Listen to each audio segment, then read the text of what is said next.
Mukunda jewellers మొట్టమొదటి factory outlet ఇప్పుడు కూకట్పల్లి, కొత్తపేట్, సోమాజిగూడ మరియు ఖమ్మంలో. Welcome to Suman TV. నేను మీ సుమన్ టీవీ నాగ్. కోల్కతా ఇన్సిడెంట్ దగ్గర నుంచి కనుక మనం చూసుకుంటే మమతా బెనర్జీ తీసుకున్నటువంటి ఒక్కొక్క డెసిషన్ కనుక మనం చూస్తే నేషనల్ వైడ్ సీనియర్ పొలిటీషియన్ అని చెప్పేసి చెప్పాలి. ఆ ఇన్ఫ్లుయెన్స్ అంతా ఏ విధంగా ఈ కేసుకు సంబంధించినటువంటి వాటిలో ఎలాంటి ఊహించినటువంటి మలుపులు తిరుగుతూ ఉంది, ఏ విధంగా తీసుకుని వెళ్తున్నారు అనేటువంటి విషయాలు చెప్పడానికి ఒక్కసారి గత చరిత్రను తవ్వుదాం. అంటే ఏం జరిగింది, ఏంటి, ఆవిడంత పవర్ఫుల్ అవ్వడానికి గల కారణాలు ఏంటి, అట్ ద సేమ్ టైం అంత ఇన్ఫ్లుయెన్స్ చేసేంత క్యారెక్టరిస్టిక్స్ ఆవిడలోకి రావడానికి అండ్ దాంతోపాటు ఈ రోజుకి కూడా అక్కడ వెస్ట్ బెంగాల్లో ఆవిడ ఏం చెప్పినా అదే చల్లడానికి గల కారణాలు ఏంటి అనేది సో మనతో పాటు హైకోర్టు అడ్వకేట్ రవీంద్రనాథ్ గారు ఉన్నారు. అది వారి మాటలో అడిగి తెలుసుకుందాం. Hello sir. హాయ్ అండి నాగరాజ్ గారు. No doubt she's very senior politician, 70 years దగ్గరికి రాబోతున్నటువంటి మనిషి. అంత ఇన్ఫ్లుయెన్షియల్ పర్సనాలిటీగా మారి కేసు మొత్తాన్ని మిస్లీడ్ చేసి ఏ రకంగా చూసుకున్నా కూడా ఇప్పటికీ అక్కడి నుంచి కూడా ఒక చిన్న డేటాను కూడా బయటికి రానియకుండా జాగ్రత్త పడేంత స్థాయిలో జరుగుతుంది అని అంటే ఏంటి సార్ అసలు గట్ ఫీలింగ్ ఏంటి? మమతా బెనర్జీ గారు ప్రధానంగా అండి ఇప్పుడు ఆవిడకి వయసు సుమారుగా 70 సంవత్సరాలు దగ్గర పడుతున్నారు. ఈవిడ 1955లో జన్మించారు. 1970లో అంటే 15 ఏళ్ల వయసులోనే ఇండియన్ నేషనల్ కాంగ్రెస్ పార్టీలో జాయిన్ అయ్యారు ఈవిడ. అంటే 15 ఏళ్ళప్పుడే రాజకీయ ప్రవేశం చేసి ఇప్పటికి 2024 అంటే సుమారుగా అదొక 70 సంవత్సరాల్లో 15 ఏళ్ళు తీసేశారనుకోండి, సుమారుగా 55 సంవత్సరాల పాటు ఆవిడ విస్తారమైన అపారమైన రాజకీయ అనుభవం. అంతటి రాజకీయ ధురంధరాలు బహుశా ఎక్కడ ఉండకపోవచ్చేమో బహుశా మన రాష్ట్రాల్లో ప్రెజెంట్ లైవ్లో ఉన్నటువంటి వ్యక్తులు. అంటే రాజకీయ సన్యాసం తీసుకోకుండా ప్రెజెంట్ రాజకీయాల్లో ఇంకా తన రాజకీయాలను చూపిస్తున్నటువంటి వ్యక్తిగా మమతా బెనర్జీ గారు నెంబర్ 1 పొజిషన్లో ఉంటారు. మొట్టమొదటి ముఖ్యమంత్రి, మహిళా ముఖ్యమంత్రి కూడా ఈవిడే.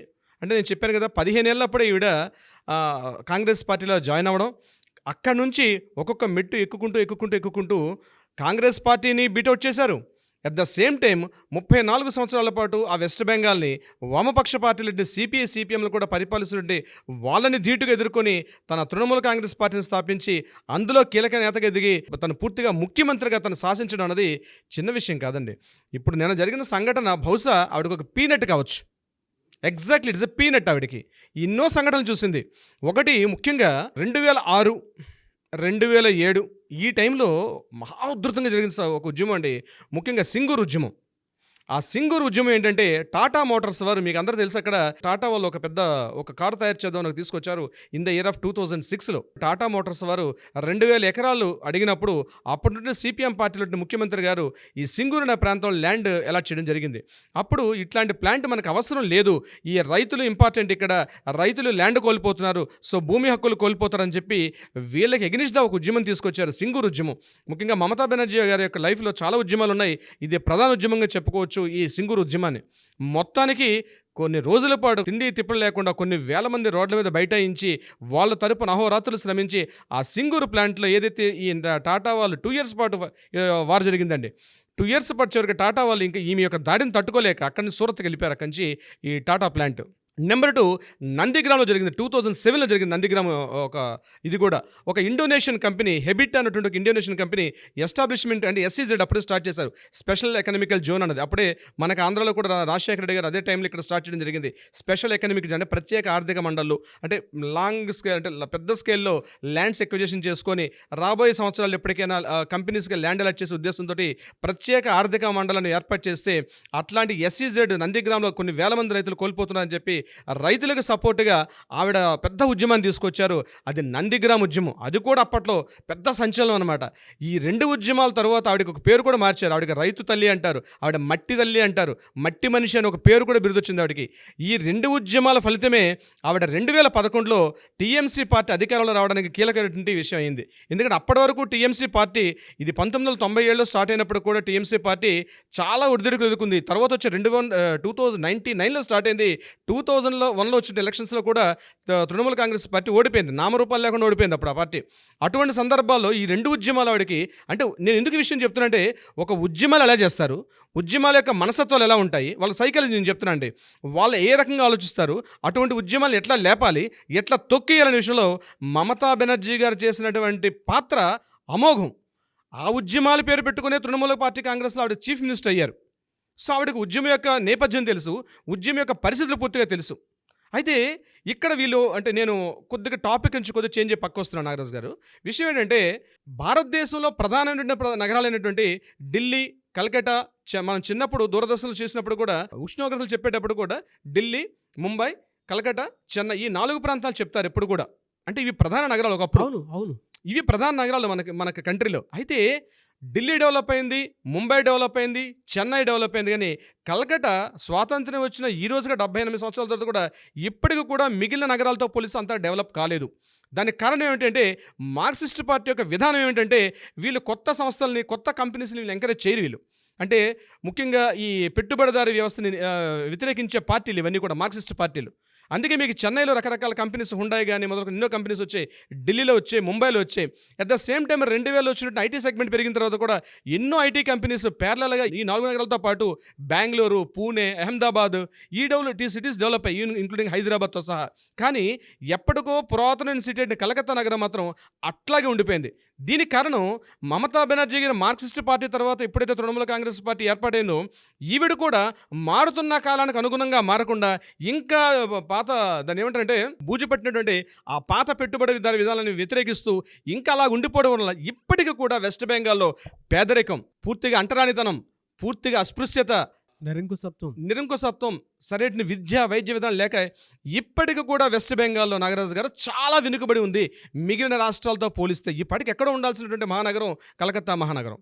అంటే ఈవిడ సరైన టైంలో సరైన డిసిషన్ తీసుకోవడం వల్ల సరైన మార్పులు ఎప్పుడు వచ్చింది? 2011లో ఈవిడ చీఫ్ మినిస్టర్ అయ్యారు. ఫస్ట్ టైం 2011లో ఏది ఇప్పుడు నేను చెప్పిన సింగూరు ఉద్యమం కానీ లేకపోతే నందిగ్రామ్ ఉద్యమాల తర్వాత ఈవిడ 2011లో ఫస్ట్ టైం సీఎం అయ్యారు.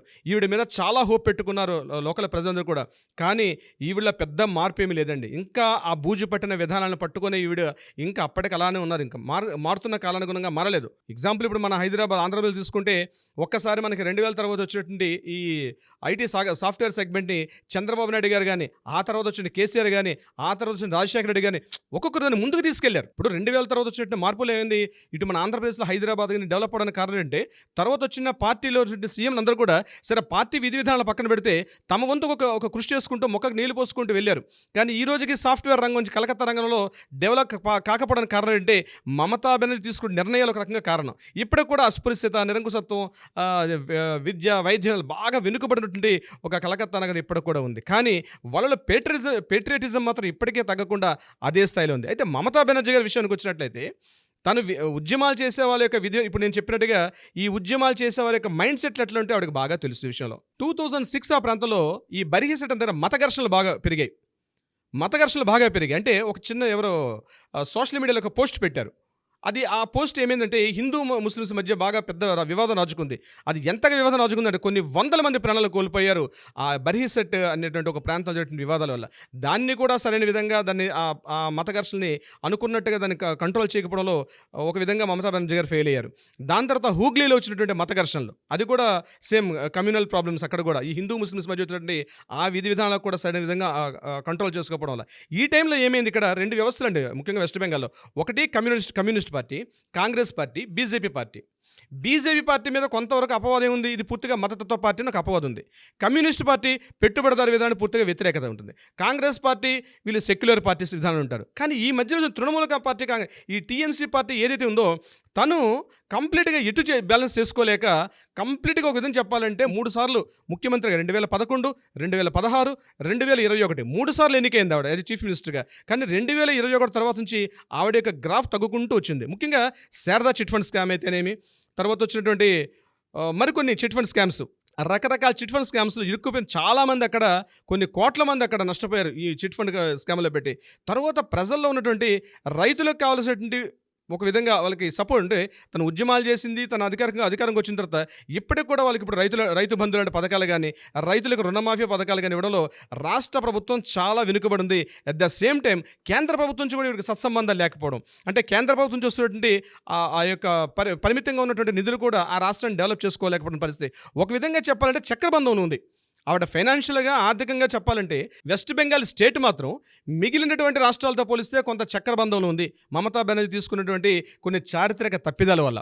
అయితే ఇప్పుడు మనం టాపిక్ వద్దాం. ఇప్పుడు మన మమతా బెనర్జీ గారు ఇప్పుడు ఈ సంఘటన విషయం తీసుకొస్తే, మమతా బెనర్జీ గారు మొదటి నుంచి ఆవిడ కావాల్సింది ఏంటంటే ప్రజల యొక్క సానుభూతి, ప్రజల్లో ఒక మమేకం అయిపోతారు. తను కూడా వాళ్ళలో ఒక వ్యక్తిగా కనిపిస్తారు. ఒక సాధారణ చీర కట్టుకుంటారు, ఎంత దూరం నడుచుకుంటూ వెళ్తారు. ఒక చిన్న మామూలు చేతి సంచి ఒకటి, అంటే మామూలుగా ఒక సాధారణ గృహిణి ఎట్లా ఉంటారో తన వేష భాషను అలాగే ఉంటాయి. భాష ఎలా ఉంటుంది, వాళ్ళలో కంప్లీట్గా లోకల్ భాష మాట్లాడుతూ వాళ్ళకి దగ్గరగా అయ్యే ప్రయత్నం చేస్తారు.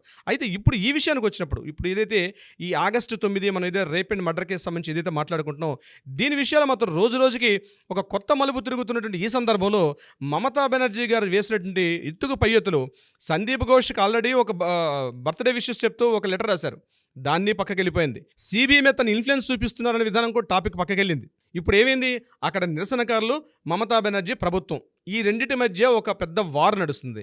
ఈ వార్లో ఒక్కొక్క రోజు ఒక్కొక్కరికి ఎత్తుకు పై ఎత్తులు వేసుకుంటూ వెళ్తున్నారు. కానీ మంకు పట్టి విడకుండా నిరసనకారులు అదేవిధంగా ఉన్నారు. మమతా బెనర్జీ కూడా తన మంకు పట్టి విడట్లా. వాళ్ళు ఒకటే డిమాండ్ అడిగారు, వీలైతే ట్రాన్స్పరెంట్గా మనం లైవ్ టెలికాస్ట్ చేయమన్నారు. ఇది ఆవిడకి ఏంది డిఫెన్స్లో పడింది. లైవ్ టెలికాస్ట్ పెట్టండి, లేకపోతే మేము మీ చర్చలకు రావని చెప్పి ఎప్పుడైతే నిరసనకారులు వాయిస్ పెంచారో ఇమ్మీడియట్గా మమతా బెనర్జీ తన డిఫెన్స్లో పడిపోయింది.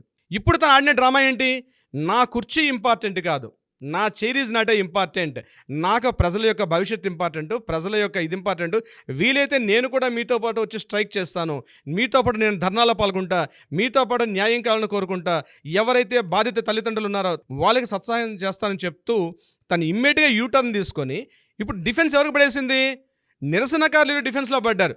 ఈవిడేందా బాస్ చూసి సీఎం అంటుంది, నేను సీఎం కూర్చుని కూడా వదిలేని సిద్ధంగా ఉన్నాను, మీరు చెప్పండి విడిచేయమంటే విడిచేస్తానని చెప్పి. మొన్నటిదాకా నిరసనకారులు ఏమని మాట్లాడారు, మమతా బెనర్జీ రిజైన్ చేయాలి, సిపి రిజైన్ చేయాలి అని చెప్పి ఎప్పుడైతే గట్టిగా గలమెత్తారో, ఎప్పుడైతే మమతా బెనర్జీ ఈరోజు సీఎం నేను రిజైన్ చేయడానికి రెడీగా ఉన్నాను, ఓకే మీరు ఓకే అంటే ఇప్పుడు నేను చెప్పండి అని చెప్పి తన డాక్యుమెంట్ కూడా రెడీ చేసి వాళ్ళ ముందు చూపించడంతో ఇప్పుడు నిరసనకారులు ఏమంటున్నారు, మేము రాజీనామా మిమ్మల్ని అడగలేదు, మా డిమాండ్స్ ఏవైతున్నాయో ఆ డిమాండ్స్ని కంప్లీట్ చేయమని అడుగుతాం తప్పించి నీ రాజీనామా వల్ల వచ్చి మాకు ఉపయోగం లేదని చెప్పి వీళ్ళు డిఫెన్స్లో పడ్డారు. అంటే ఈ రకంగా ఒక ఎత్తుకు పై ఎత్తులు. ఆవిడ అపార అనుభవం అండి, 70 సంవత్సరాల వ్యక్తి అంటే 15 ఏళ్ళప్పుడు రాజకీయాలు వచ్చిందంటే పివి నరసింహరావు గారిని చూసింది, వాజ్పేయి గారిని చూసింది, మన్మోహన్ సింగ్ గారిని చూసింది.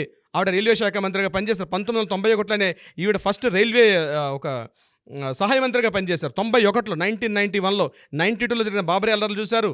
అంటే మహామహులతో ఆవిడ చూసేశారు అక్కడ. ఆ ఉద్దండ అతిరథ మహారాజులు అంటారు చూసారా, అట్లాంటి ముఖ్యమంత్రులు కానీ, ముఖ్యంగా ప్రణబ్ ముఖర్జీ, జ్యోతి బసు, ఇట్లాంటి వాళ్ళ సహచర్యం వాడికి తెలుసు.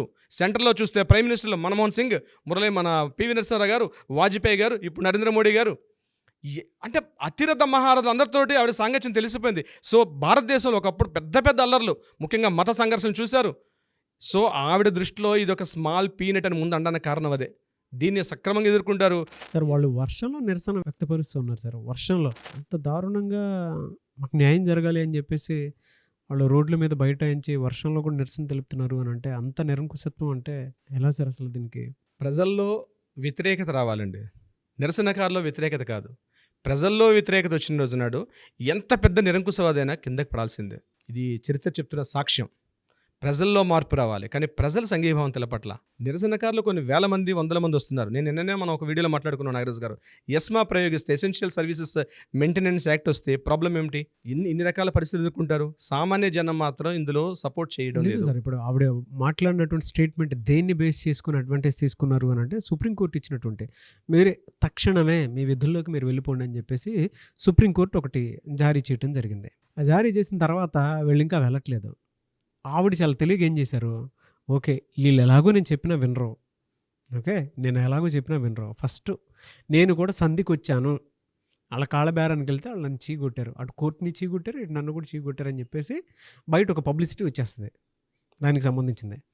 సో అలాంటి వ్యక్తులతోటి మేము కూర్చొని మాట్లాడినా విన్నప్పుడు మేము as a local body government మేము చేయాల్సింది మేము చేస్తాం, కోర్టు చేయాల్సింది కోర్టు చేస్తాం అని చెప్పేసి మొత్తం డైల్యూట్ అయిపోద్ది కదా ఒకటేసరి. ఎగ్జాక్ట్లీ జరిగే అవకాశం ఉందండి. సుప్రీంకోర్టు మీద అయితే ఎవరికైనా సరే ఒక నమ్మకం అనేది ఉంటుంది. దాంతోపాటు ఆ రెస్పెక్ట్ని అందరూ కూడా డెఫినెట్గా గౌరవిస్తారు. అది ఉంది కాబట్టి we want justice, we demand justice. రేపు మంగళవారం వచ్చేటువంటి రోజు ఏం జరుగుతుంది ఏంటి అనేది మాత్రం దీని మీద కొలిక్కొచ్చే అవకాశం అయితే డెఫినెట్గా ఉంటుంది. అండ్ ఆవిడకు ఉండేటువంటి రాజకీయ ఎత్తుగళ్ళు ఏమున్నా సరే దేశం మొత్తం సాక్ష్యంగా చూస్తూ ఉంది. మీరు ఇందాక ఒక మాట అన్నట్టు సార్, ఒక చిన్న అగ్గిపుల్ల అడవి మొత్తాన్ని కాల్చేసినట్టు ఒక్కొక్క మూమెంట్ డెఫినెట్గా దీనికి సంబంధించింది అయితే వస్తుంది sir. There is no doubt. Social మీడియాలో ట్రెండ్ చేసినా సరే దీనికి న్యాయం జరిగేలా మాత్రం డెఫినెట్గా జరుగుతుంది. సార్ థ్యాంక్ యూ అండి, thank you so much Ravindranath గారు. Thank you so much Nagaraj గారు.